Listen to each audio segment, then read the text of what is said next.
나모 따사 바가와또 아라하또 삼마 삼붓다소 나모 따사 바가와또 아라하또 삼마 삼붓다소 나모 따사 바가와또 아라하또 삼마 삼붓다소. 그분 세존 아라한 정등각께 절합니다.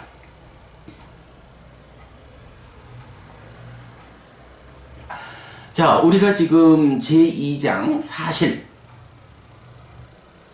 부처님께서 열애는 이것을 깨닫고 실현했다 라고 선언하신 세 가지 주제, 즉 삼법인과 연기와 오온, 그 가운데 삼법인과 연기와 관련한 보충 설명은 어제까지로 일단 마무리를 했고요. 자, 어제 독송한 꽃경과 오늘 매력경 3개를 독송했는데 여기에는 오온과 관련한 주제가 담겨 있다. 자, 꽃경부터 보겠습니다. 꽃경에서는 부처님, 나는 세상과 더불어 다투지 않는다. 단지 세상이 나를 상대로 다툴 뿐이다. 라고 해서, 법을 말하는 자, 깨달은 자는 세상에서 무엇과도 더불어 다투지 않는다. 라고 하면서, 꽃경의 첫 번째 주제는 그러니까 세상에서 현자들에게 없다고 동의된 것을 나도 역시 없다라고 말한다. 세상에서 현자들에게 있다고 동의된 것을 나도 역시 있다라고 말한다. 라고 해서 아주 중요한 표현이죠. 나는 세상과 더불어 다투지 않는다.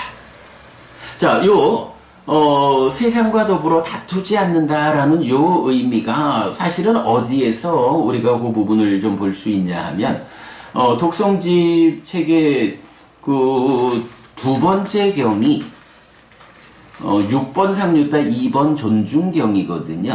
이 존중경, 부처님 깨달음의 소회를 드러내는 그 경에서, 이렇게 말하죠. 존중하지 않고 순응하지 않는 자, 그러니까 존중하지 않는다, 순응하지 않는 자는 괴롭게 머문다 라고 해서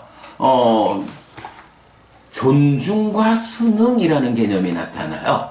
무언가에 대해서 저항하지 않는다, 거슬리지 않고 그에 잘 조화된, 부합된 순응하는 삶, 이렇게 말하는데, 바로 그 순응이라는 개념이 세상과 더불어 다투지 않는다, 요런 의미.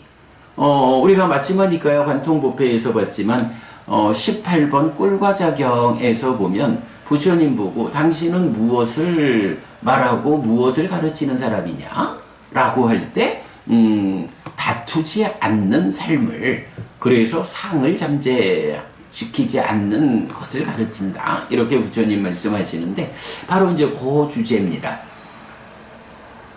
삶이 향상될수록, 그래서 깨달음이 실현되면 세상과 더불어 다투지 않는다. 단지 사실을 바르게 보아내지 못하는 세상이 사실을 보아낸 깨달은 자에게 다툼을 벌이는 이제 그런 상태죠.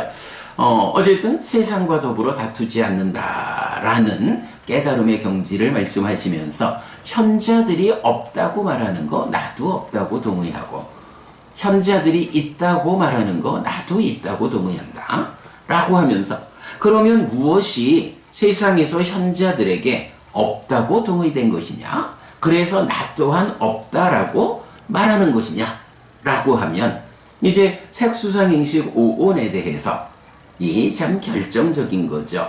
상하고 안정되고 영원하고 변하지 않는 것,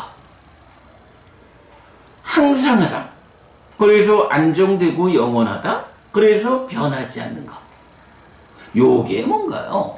일반적으로 우리가 말하는 존재에 대해서 본질이요, 실체요. 고정불변된 것이어서 변하지 않는 거요. 뭐 요렇게 말하는 게 일반적으로 무아, 그러니까 아뜨만이라고 하는 거잖아요. 뭐 힌두교, 브라만교에서 아뜨만이 있다. 존재하는 모든 것들에는 창조주 하나님 브라흐마가 자기 몸을 분신으로 나누어 들어가서 그 중심에 자리하고 있다 라고 말하는 아뜨만이라고 하는 것. 물론 우리가 알죠. 창조주 하나님 브라흐마라고 하는 이 존재가 실체하는 존재냐? 아니죠. 인간들의 사유의 범주가 접근하지 못하는 그 영역에 부처님은 딱가 안에서 진행되는 그 삶의 심오함의 끝자락까지를 보고 문제를 해소했기 때문에 어떠한 것도 사유 너머의 자리에 설정하지 않죠. 오직 사실을 드러낼 뿐이죠. 그러나 부처님처럼 이렇게 삶의 심오함의 끝자락까지 보아내지 못한 완전히 깨닫지 못한 사람들은 보아내지 못한 그 자리에 창조주 하나님 아무개라고 해서 설정을 하는 거죠. 인도에서는 창조주 하나님 브라흐마라는 브라만교의 창조주가 설정되고, 바로 그 브라만교 힌두교에서 설정한 창조주 하나님이 창조한 후에 자기를 분신으로 만들어 들어가서 중심 역할을 한다 라고 말하는 요 설정된 개념이 아뜨만이라는 거죠. 자아라고 보통 말하는 거. 그럴 때 이제 이 창조주 하나님 브라흐마하고 그의 분신이니까 동일한 성질을 가지는 이 아뜨만하고가 가지는 특성이 뭐냐라고 할 때 상락아정 이렇게 말하는 거죠. 바로 여기서 상하다, 상락아정의 상이죠. 안정되고 영원하다 라는 요것이 락의 개념으로 나와요. 우리가 락이라는 것, 즐겁다 이 의미보다는 만족된 상태를 말하는 것이 안정되고 영원하다 라는 말로 표시가 되고, 안정되고 영원하고 그래서 변하지 않는 거, 요것이 이제 고의 개념으로 보면 되고, 그 다음에 이제 아라고 하는 건 이제 요게 조금 헷갈리네. 변하지 않는다는 요거를 아에 둬야 될까요? 그러고 정해서 깨끗한 상태다, 오염되지 않는다. 이제 이렇게 상락아 정을 특성으로 하는 아뜨만이라는 가상의 존재가 설정되어 있는 거죠.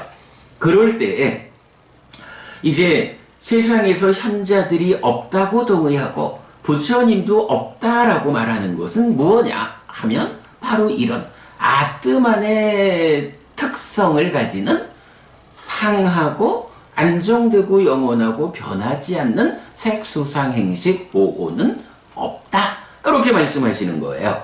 자, 그러면서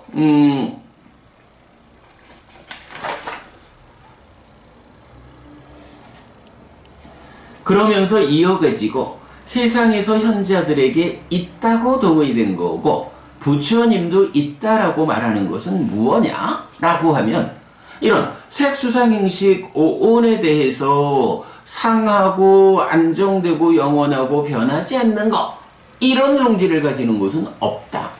그 대신에 세상에 있는 것은 무엇냐라고 하면 무상하고 괴롭고 변하는 것인 색수상행식 오온은 있다. 자, 여기서 이렇게 대응이 되죠. 세상에 없는 것, 가상으로 설정된 것인 아뜨만의 성질, 상하다라는 것은 상한 거 아니여. 그건 거짓이고 세상에 대한 참의 이치, 사실은 무상한 거요. 이렇게 말하죠. 그런가 하면 안정되고 영원하다라는 요 두 가지를 묶어서 불만족한 거요. 이렇게 말하고요. 변하지 않는 거, 그거 사실 아니요. 사실은 변하는 거야. 라고 해서 무상하고 괴롭고 변하는 것인 색수상행식 오오는 세상에서 현자들이 있다라고 동의하는 거고 부처님 또한 있다라고 말하는 것이다. 라고 색수상행식 오오는 세상에서 오해하고 있는 상하고 안정되고 영원하고 변하지 않는 이런 것은 오해요, 거짓이요. 그런 것은 없어. 오직 무상하고 괴롭고 변하는 것인 오온이 세상에 있을 뿐이야. 이렇게 꽃경은 시작하는 자리에서 세상과 다투지 않는다. 세상은 이렇게 항상하고 안정되고 영원하고 변하지 않는 오온의 존재를 말하면서 나에게 다툼을 걸어오지만 그러나 나는 세상과 다투지 않아. 세상에는 오직 무상하고 괴롭고 변하는 것으로의 오온이 있다라는 것이 현자들도 동의하고 나도 말하는 사실이야. 이렇게 말하는 거죠. 그래서 일단은 오온이라는 것은 어떤 것이냐? 무상하고 고이고 변하는 것으로의 성질을 가지는 것이다. 라고 알려주는 요것이 꽃경의 전반부 주제다. 그런데 여기까지는 우리가 지금 보는 주제, 열애는 이것을 깨닫고 실현했다라는 요 문장을 적용해서 말하지는 않아요. 그냥 오온이라는 것은 어떤 것이냐? 상하고 안정되고 영원하고 변하지 않는 그거 사실 아니고 오직 무상하고 고이고 변하는 성질을 가진 것이 오온이다. 라고 오온의 성질을 정의해주고 있다. 라는 요 관점이 경의 전반부로 나온다.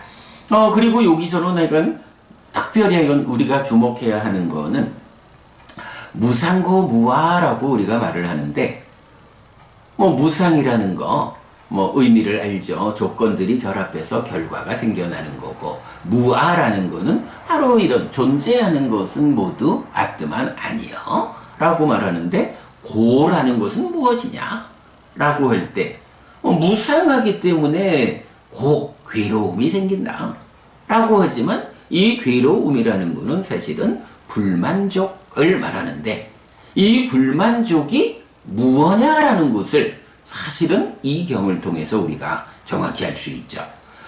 거짓된 개념인 아뜨만에 대한 설명이 뭐예요? 상하다. 그것의 반대 개념은 무상이다. 변하지 않는다. 변한다. 그런데 그 중간에 뭐가 있어요?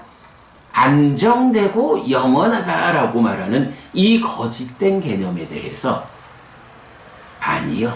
사실은 불만족스러운 것이요. 라고 대응을 시키죠. 여기서 불교가 말하는 괴로움의 기본적 의미가 알려지는 거예요. 무상고 무아라고 말하는 이 고는 어떤 것이냐? 안정되고 영원하다라는 이런 어떤 가상의 바람이 아닌 것. 그래서 안정되지 못하고 영원하지 못한 것. 색수상행식 오온이라는 것은 무상한 것이요. 무상하다. 조건들이 결합해서 결과를 만드는 이런 성질에 의해서, 그러니까 이런 원리에 의해서 생겨나는 색수상행식 오온은 안정된 게 아니요. 영원한 거 아니요. 이런 안정되지 못하고 영원하지 못하다라는 요런 현상, 요런 성질을 괴로움이다. 또는 불만족이다. 라고 말한다는 것. 예. 이게 바로 고의 근본적인 의미다. 라는 것을 우리가 알아야 하는 것은 또 아주 중요하죠. 자, 꽃경은 이어가지고, 드디어 열애는 이것을 깨닫고 실현했다라는 이 선언을 보여주죠. 자, 경의 후반부. 비구들이여, 세상에는 세상의 법이 있다. 열애는 그것을 깨닫고 실현하였다. 깨닫고 실현한 뒤에 그것을 공표하고 전달하고 선언하고 시작하고 드러내고 분석하고 해설한다. 라고 해서 이제 부처님이 깨닫고 실현한 그 법이 무엇냐? 아, 세상에는 세상의 법이 있어. 우리가 세상이라고 말하는, 요건 뭐 이제 다른 공부들을 꿰어서 보면 번뇌의 영향을 받는 중생들의 삶의 영역을 세상이라고 말하죠. 그럴 때 이 세상이, 중생들의 삶의 영역이 무엇으로 구성되어 있느냐? 라고 말하는 것이 세상에는 세상의 법이 있다. 사실 부처님 깨달음이, 그 가르침이 근본에 뭐가 있어요? 중생이라는 이름으로 내가 존재하기 때문에 살다가 몸이 무너져 죽으면 또 태어나야 하고, 태어나면 늙고 죽음을 반복해서 또 태어나고 늙고 죽는 이런 윤회하는 근본적인 괴로움, 이러한 괴로움에 대해서 확실하게 완전하게 알아가지고 그 괴로움으로부터 완전하게 벗어나는 것이 부처님의 깨달음이고 가르침이잖아요. 그런 입장에서 보면 이러한 중생들의 삶의 영역을 벗어나서 실현되는 것으로의 열반이 있다 라고 하는 이 열반 하나를, 이 열반의 개념을 우리가 알면, 그러면 이런 벗어나서 실현되는 것으로의 열반이 아닌 윤회하는 중생으로의 삶의 과정, 이것을 세상이라고 부르는데, 이 세상이 무엇으로 구성되었느냐? 세상에는 어떤 것이 있느냐? 라는 세상에 대해서 이해하는 것은 아주 중요하죠. 이 세상에 대해서 우리가 정확하게 알아내지 못하면 그 세상으로부터 벗어나서 열반을 실현한다 라고 말할 때 이 열반의 완성도가 구현되지 못하죠. 이래서 어쨌든 삶에 대한 이해 위에서 삶의 문제를 해소하고 벗어나 열반을 실현하는 것으로의 부처님 깨달음, 우리 삶을 깨달음으로 이끄는 부처님 가르침, 여기에서는 세상에 대한 이해가 그만큼 중요하다고요. 뭐 세상 안에 있는 것으로 나도 있으니까 결국은 우리가 세상을 한다는 것은 나와 내가 세상을, 그러니까 나라는 존재, 그리고 나의 삶에 함께하는 나 아닌 것으로의 세상, 뭐 이렇게 나와 나 아닌 것을 포괄하는 세상을 이해하지 못하고는 삶을 형성할 수 없다. 세상에서 벗어나 열반을 실현할 수 없다. 이런 이유 때문에 세상에 어떤 구성 요소들이 있느냐 하는 것은 중요하죠. 그렇기 때문에 부처님께서는 세상에는 세상의 법이 있다. 열애는 이것을 깨닫고 실현했다. 라고 삼법인과 연기에 이어서 세상에 어떤 법이 있느냐, 중생들의 삶의 영역인 이 세상은 어떤 것들로 구성되어 있느냐 라는 것을 깨닫고 실현했다, 이렇게 말하는 거거든요. 근데 여기서 약간 우리가 분명히 알아야 되는 것은, 이런 깨달음은 세상에는 세상의 법이 있다라고 열애가 깨닫고 실현했다 라고 말할 때는, 그렇게 알려주는 세상의 법들은 100% 세상을 구성하는 100%의 요소들이다. 그래서 이제 세상을 벗어나 실현되는 열반하고 세상을 구성하는 것으로 부처님이 알려주는 어떤 것들, 그거를 제외하고 만약에 이런 것이 있어 라고 누가 말한다면 그것은 사실 아니다. 없는 것을 세상에 대한 이해의 부족에 의해서 가상으로 설정된 거짓된 것이다 라는 것을 우리가 알 수 있죠. 자, 그런 상태에서 이제 꽃경은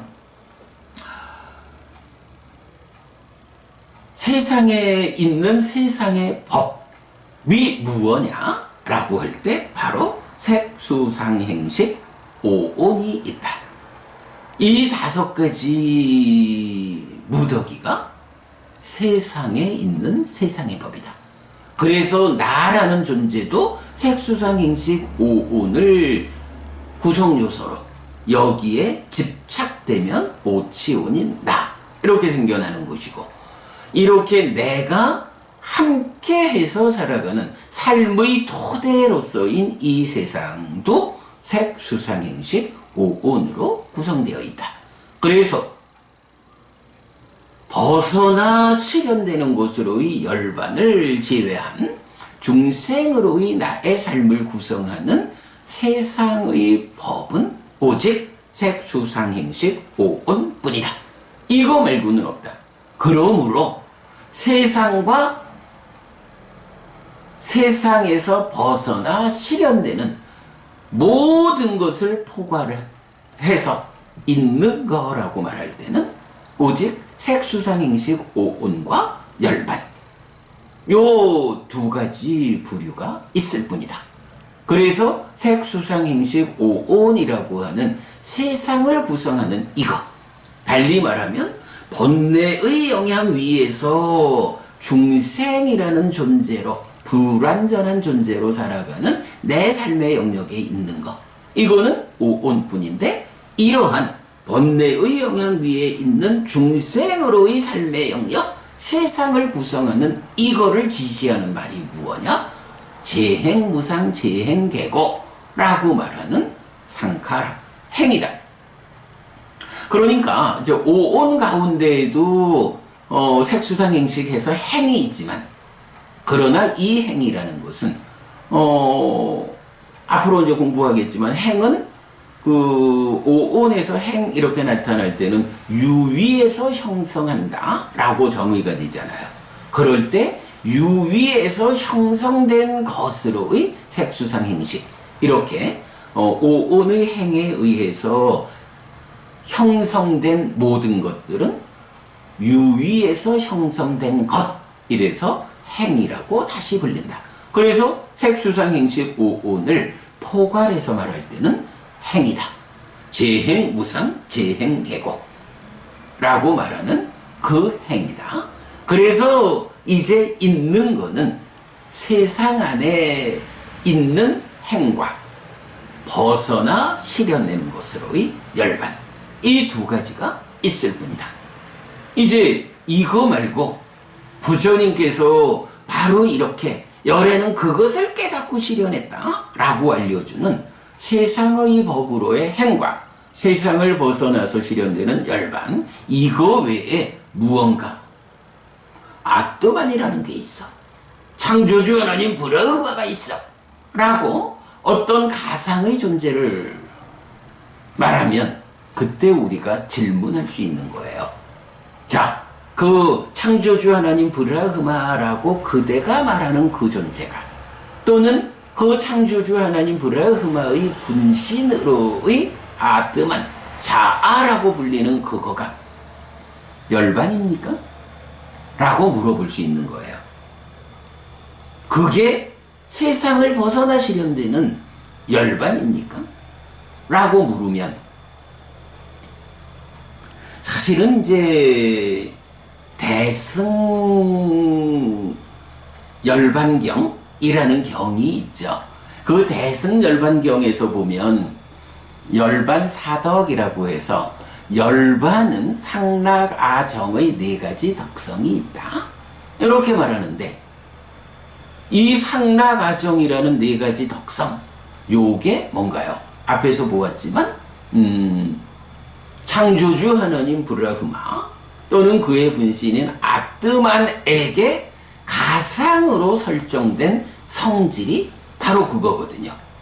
그러나 부처님 깨달음에 의하면 세상에 존재하지 않는 것. 물론 벗어나 실현되는 열반도 다른 의미죠. 이래서 상락아정의 성질을 갖는 것은 없어요. 부처님에 의하면. 그런데 대반열반경이 후대에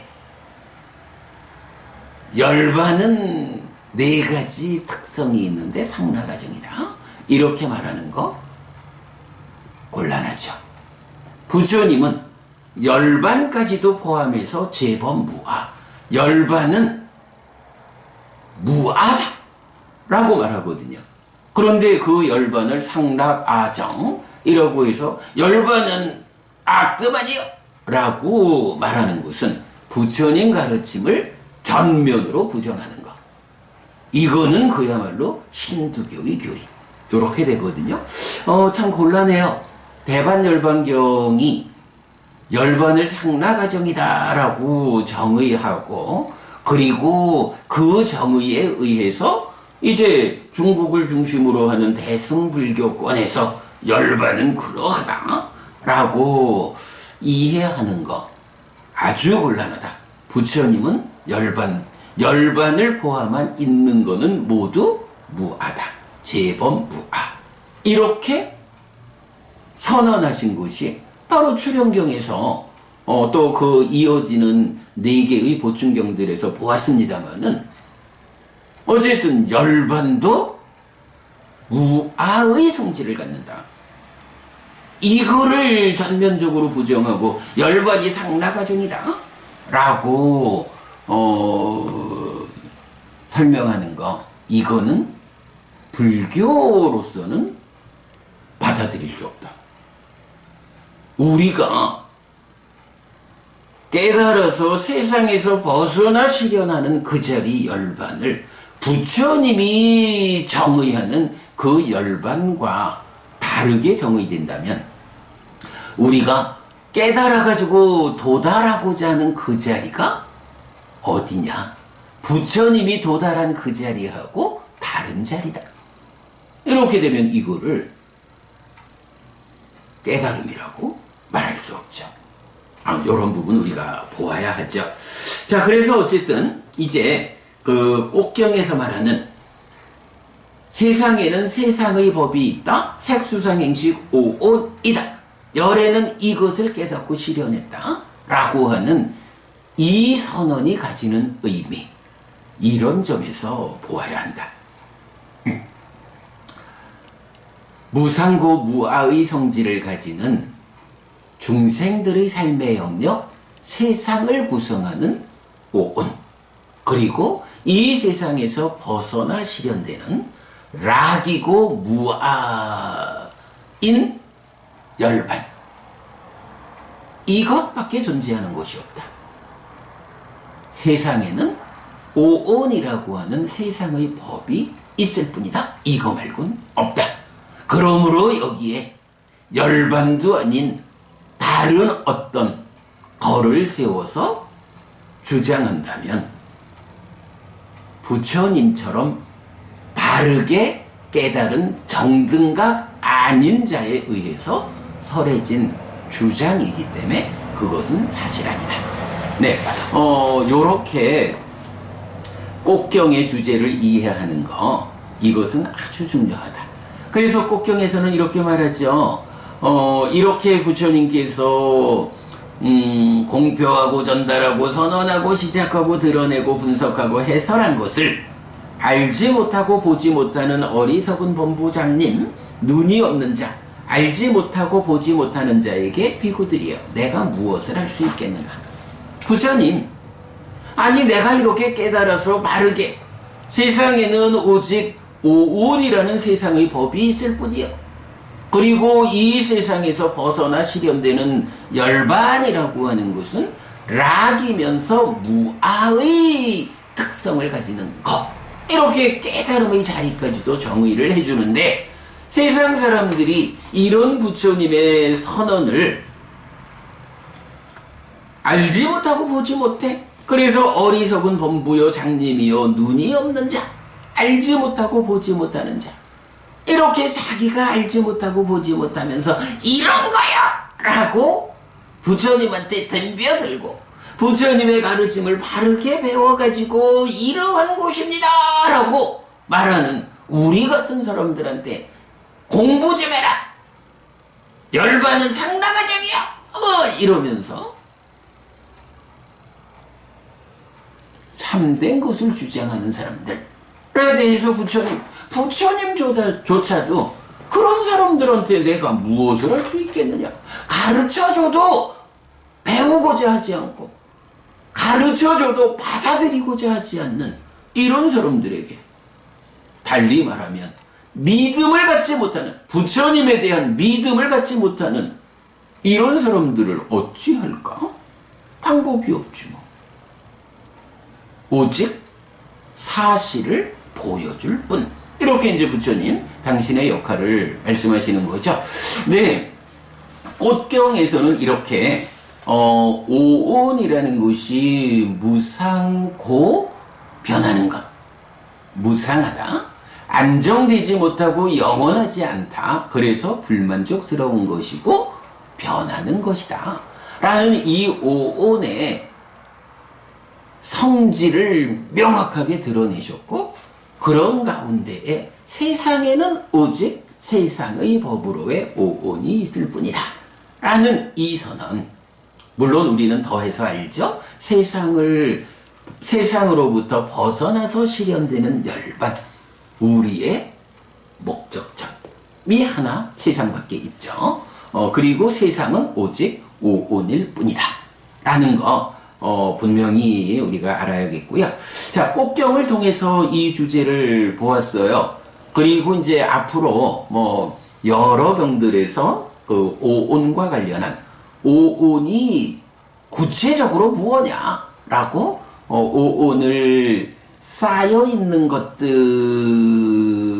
대한 그 구성의 측면에서 정의, 그리고 오온 자체가 어떤 성질을 가지는 것, 어떤 거를 색이라고 하는 거예요. 이런 그래서 성질의 측면과 구성의 측면 두 가지 측면에서 정의하는 경들도 이어서 볼 거고요. 또 부처님 전법륜경에 이어서 설하시는 무아상경에서도 오온을 또 설명하고 있죠. 자, 이렇게 이제 계속 공부를 할 거고, 오늘 독송한 경은 매력경 1, 2, 3번인데요. 이 매력경에서는 우선 우리가 그 내용부터 보아야 하죠. 부처님께서 이러한 성취가 있기 전에는 위 없는 바른 깨달음을 선언하지 않았다. 그러나 이러한 성취가 있었을 때 위 없는 바른 깨달음을 깨달았다라고 나는 선언했다라고 말하는 그 깨달음의 선언 가운데에, 자, 잠깐만요. 그렇게 선언하는 경들의 수가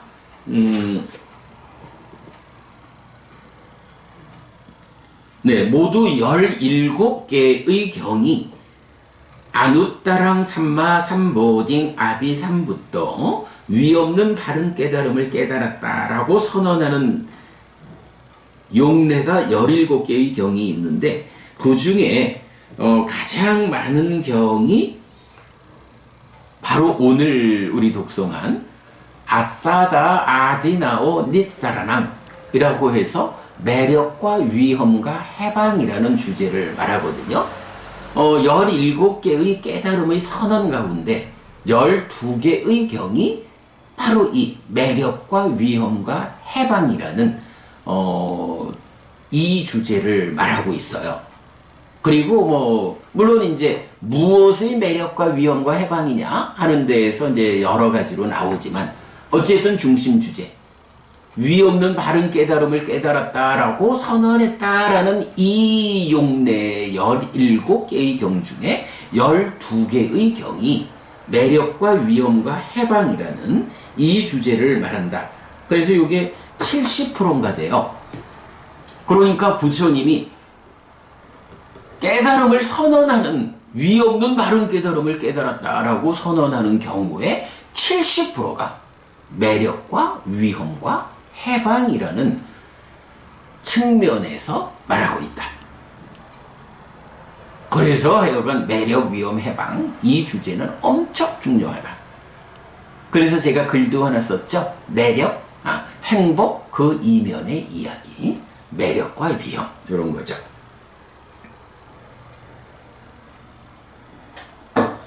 자, 그래서 매력경 중에 이제 첫 번째 경은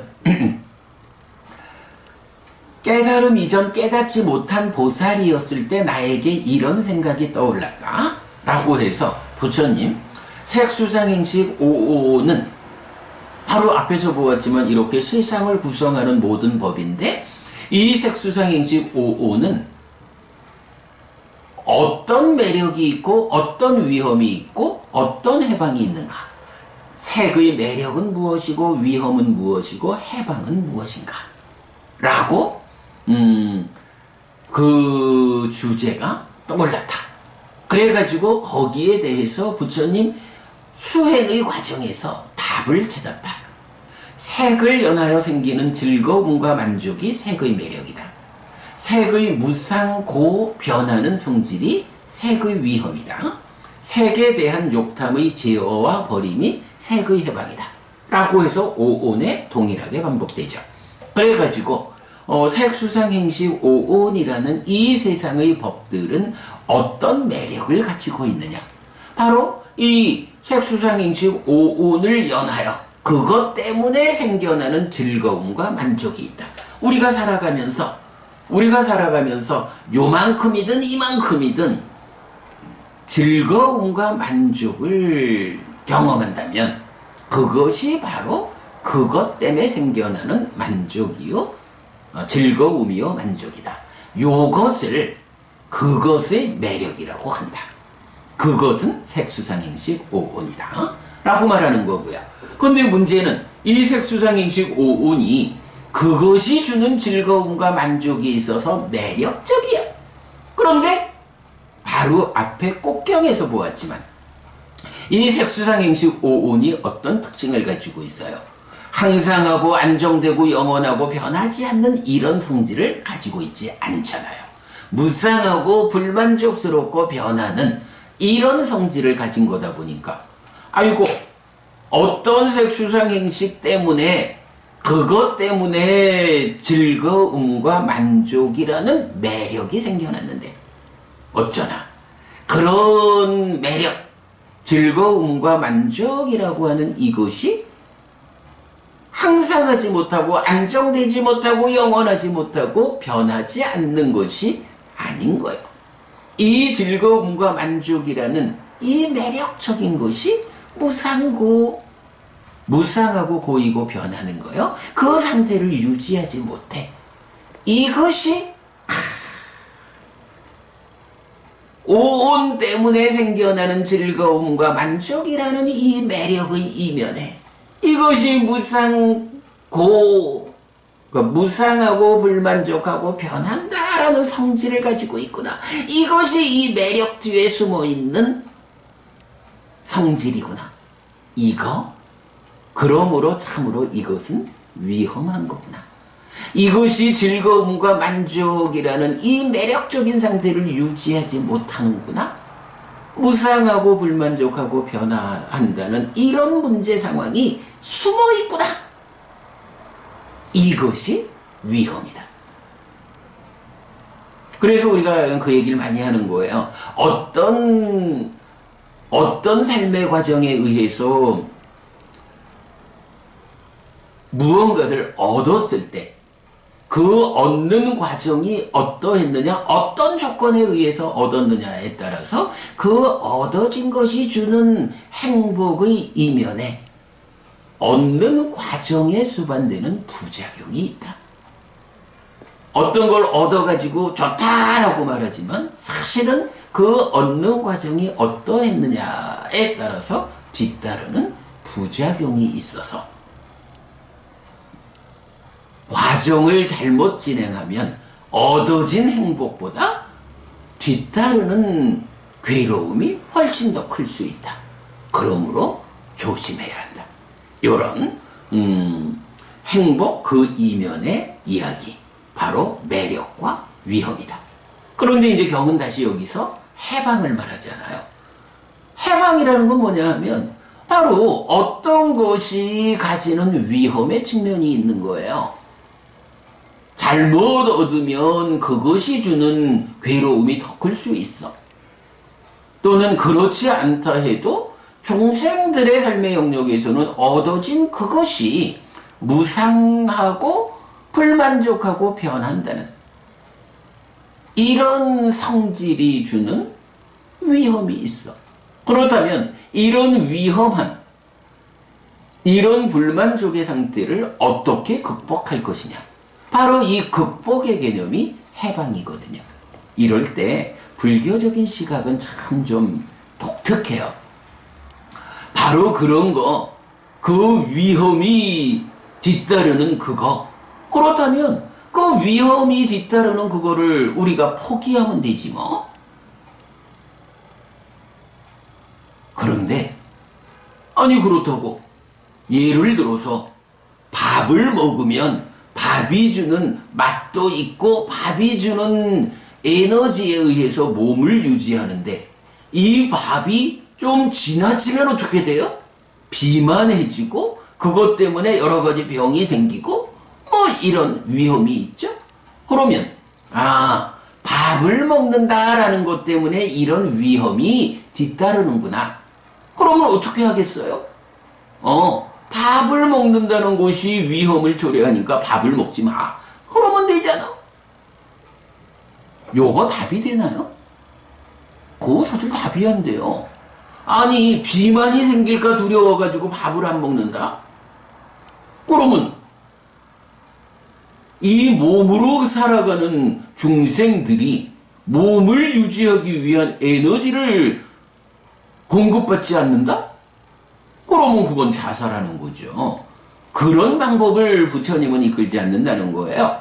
그래서 이 위험하다라는 것 때문에 밥 자체를 포기하는 이런 것이 아니고 밥을 먹는 데에 어떻게 먹느냐. 이 몸이 유지되기 위해서는 밥을 먹어야 밥이 주는 그 자량 그 에너지로 몸을 유지하고 살아간다. 그러나 이 밥을 먹는다라는 행위가 밥이 주는 그 맛있음. 아이고 이렇게 밥이 맛있어. 물론 뭐 꼭 밥만인가 뭐 먹는 거 다 모두죠. 이 밥이 주는 그 맛있음에 묶여가지고 100 정도의 밥을 먹으면 이 몸을 잘 유지하면서 건강하게 살 수 있는데 아이고 맛있어? 밥 먹는 일이 너무 좋아? 이래가지고 100을 넘어서서 120을 먹기 시작하고 150을 먹고 200을 먹고 이러다 보면 밥에 대한 관심이 지나쳐버리죠. 이 밥에 대한 지나친 관심이 무슨 문제를 일으켜요? 비만을 일으키고 비만에 따르는 다양한 문제를 일으키죠. 거기에 위험이 따르죠. 부처님은요, 살찌는 위험이 있기 때문에 밥을 먹지 마라 라고 가르치는 게 아니고 밥에 대한 관심이 지나쳐가지고 적정량 이상을 먹으면 살이 찐다, 비만이 생긴다. 그러므로 비만이라는 위험을 초래하지 않기 위해서는 밥을 먹는다라는 이 행위에 대한 관심이 지나치지 않도록 제어해라. 요렇게 말을 해요. 그게 뭐냐 하면 여러분 이제 지금 말하는 관심을 빨리어로 찬다 이러잖아요. 그 찬다, 관심이 지나치면 지나친 관심 뭔가요? 찬다, 라가, 욕탐 이렇게 되잖아요. 그러면 바로 이 찬다, 라가, 욕탐이라는 지나친 관심이 문제는 관심 자체가 내 몸에 문제를 일으키는 건 아니에요. 일단은 밥에 대한 관심을 가지고 때맞춰 적절한 양을 챙겨 먹어야 이 몸이 유지되고 삶을 위한 에너지가 조달되는 거예요.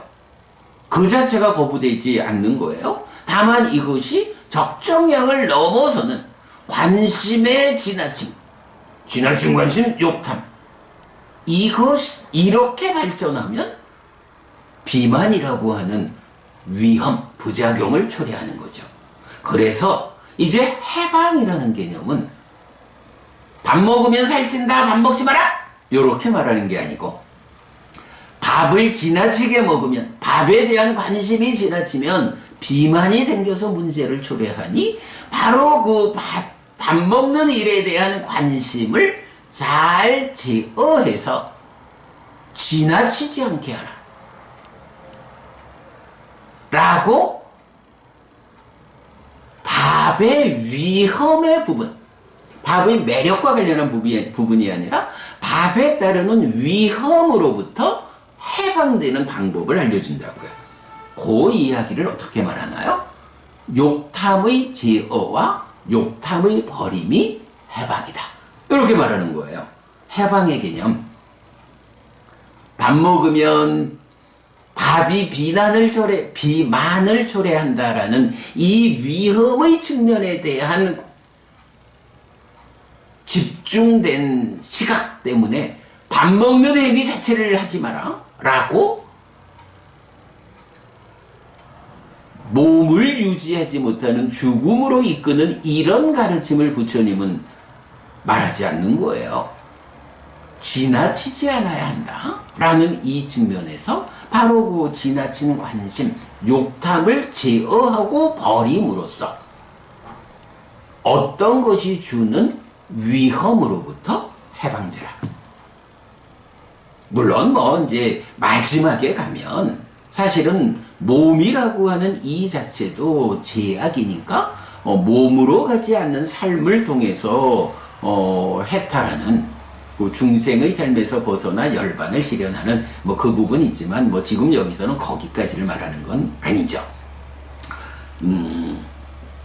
네, 그 부분. 네, 요렇게 매력과 위험과 해방에 대해서 매력경 1번에서 부처님 무엇이 매력이고 무엇이 해방이고 무엇이 매력이고 위험이고 해방인가 이 부분을 정의하고 있다라는 거 보았고요. 이제 매력경 2번에서는 동일한 주제에서 이제 나는 색의 매력을 살피기 위해 실천했고 매력을 알았고 매력에 견주어 지혜로서 잘 보았다. 위험을 살피기 위해 실천했고 위험을 알았고 위험에 견주어 지혜로서 잘 보았다. 해방을 살피기 위해 실천했고 해방을 알았고 해방에 견주어 지혜로서 잘 보았다 라고 오온에 대해서 말하고, 그 오온에 대한 이런 매력과 위험과 해방에 대해서 그 의도한 만큼을 성취했을 때 위없는 바른 깨달음을 깨달았다 라고 선언함.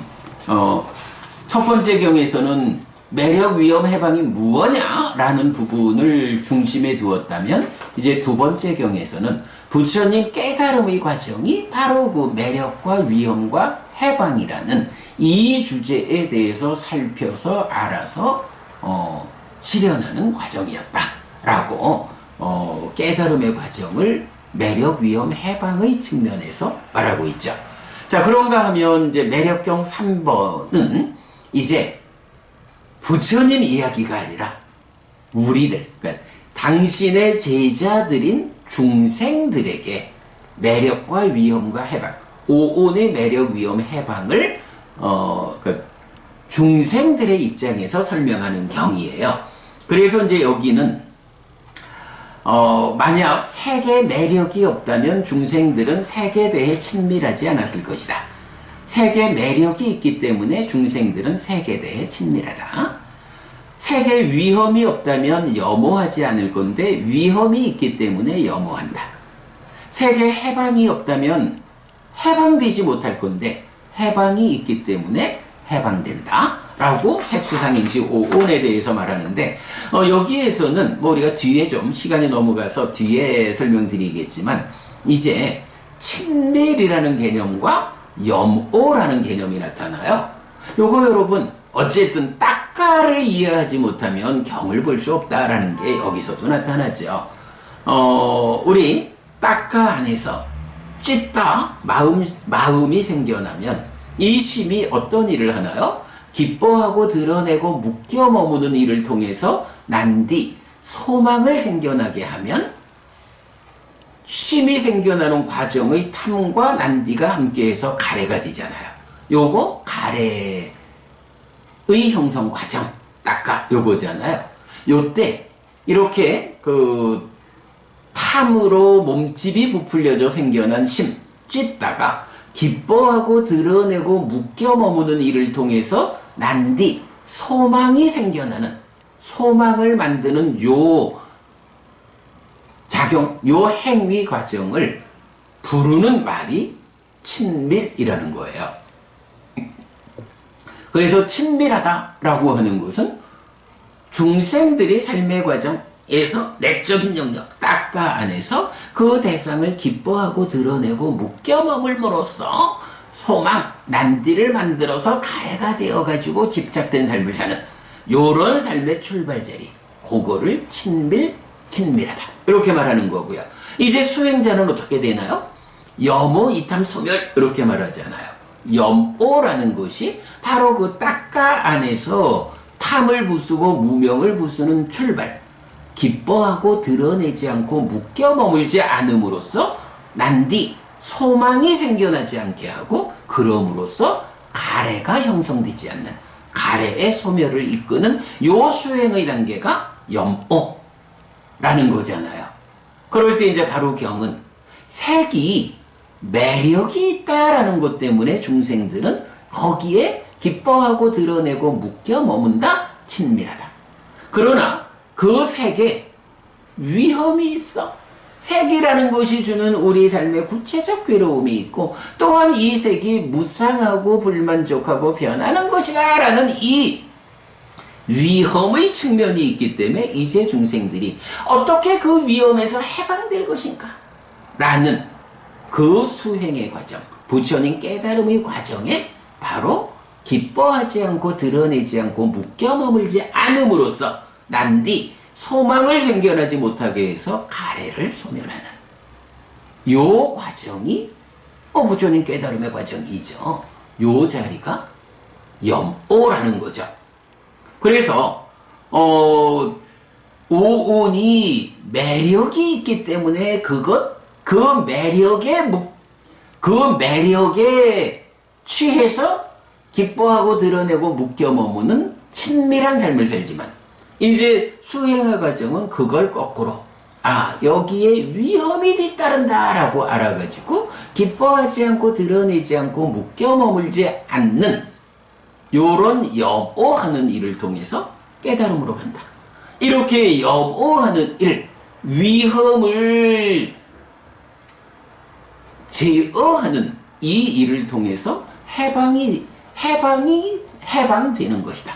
네, 요렇게 부처님 당신의 깨달음의 과정을 설명하는 앞에 두 개경, 그러니까 매력경 1, 2번에서 매력, 위험, 해방을 정의하고 부처님 그것로 인해서 깨달았다라고 말한다면 매력경 3번은 이제 중생들에게 바로 매력이, 오온이 가지는 매력 때문에 친밀해서 가래를 형성해서 괴로움을 만들지만 또한 이 오온이 위험하기 때문에 그 위험을 보는 자, 경은 그래서 가끔씩 위험을 보는 자로 이렇게 이제 수행자의 삶을 말하거든요. 바로 그 위험의 관점 때문에 기뻐하지 않고 드러내지 않고 묶여 머물지 않는 염오하는 일을 통해서 깨달음으로 나아가는 중생들의 깨달음은 그 방향으로 진행되어야 한다 라고 알려주는 것이 매력경 3번이죠. 네, 오늘 이렇게 꽃경이 알려주는 그 오온의 성질, 그리고 오온이 바로 세상을 구성하는 세상의 법 100%다. 그거 말고 없다. 오직 세상을 벗어나 실현되는 열반이 있을 뿐. 요런 이제 중심되는 주제에 이어가지고 부처님이 깨달음을 선언하는 위없는 바른 깨달음을 깨달았다 라는 선언의 17가지 용례 중에 12개의 용례를 차지하는 매력, 위엄, 해방이라는 이 주제가 오온에 적용되어 가지고 나타나는 매력경 1, 2, 3번을 설명해 드렸습니다. 여기까지 해가지고 제2장 사실 열애는 이것을 깨닫고 실현했다 라는 부처님이 깨닫고 실현한 법에 대한 주제 제2장을 마무리했습니다. 대략 1시간 가까운 시간을 말씀을 드렸는데 그래도 매력, 위엄, 해방이라는 이 중요한 주제 잘 설명드린 것 같고요. 자, 내일은 안거가 시작되는 날이고 마침 독송의 일정이 이제 제3장 깨달음의 실현, 제자들의 깨달음에서 첫 번째 그러니까 담마의 날, 오늘 부처님이 함께하는 5비구에게 최초로 설하신 법, 전법륜경을 내일 우리는 안거를 시작하는 경으로 독송하면서 안거가 시작되겠다라는 말씀 드리면서 오늘 공부 마치겠습니다. 네, 여러분, 오늘도 부처님의 언어로 부처님의 가르침을 독송하면서 하루를 잘 시작했습니다. 잘 시작한 오늘 하루 여러분 내내 편안하시고 이익과 행복을 쌓는 시간 되시기 바랍니다. 네, 오늘 담마데이 법의 날입니다.